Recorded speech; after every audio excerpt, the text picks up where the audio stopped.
From a rooftop next to the Egyptian parliament, they shower rocks on those below.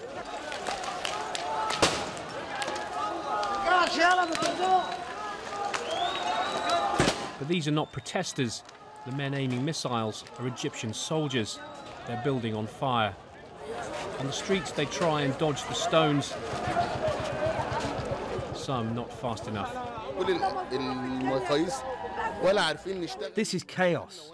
We can't work anymore because of this chaotic situation, and the military should intervene wisely with protesters to end this. Reports say 9 people have died and hundreds more have been injured in 2 days of clashes.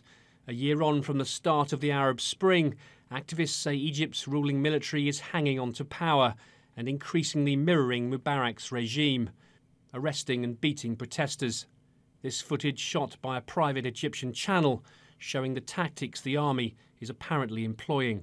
But at a press conference, Egypt's Prime Minister denied the police and military had fired at protesters and accused activists of inciting violence to try and destabilise the country. I am not accusing any foreign or local body in this, but there are some groups of people who don't want to see Egypt succeed, who have infiltrated the protesters. It was the decision by Egypt's generals to side with protesters that led to the eventual toppling of President Mubarak in February. Voting in Egypt's parliamentary elections is underway, but so far Islamist parties have been the main gainers over the liberal parties that emerged in the wake of the Arab Spring. Egypt is still authoritarian as it was. Nothing has changed, and this is why we see the street fights until today in Egypt. People, despite the elections that are basically about just stuffing ballot boxes, but no value system has changed.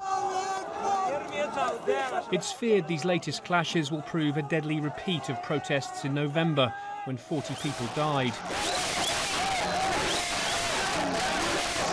With most of Egypt due to go to the polls next month, the dream of the Arab Spring seems to be sliding from the country's grasp, the victory tipping into violence. Simon Newton.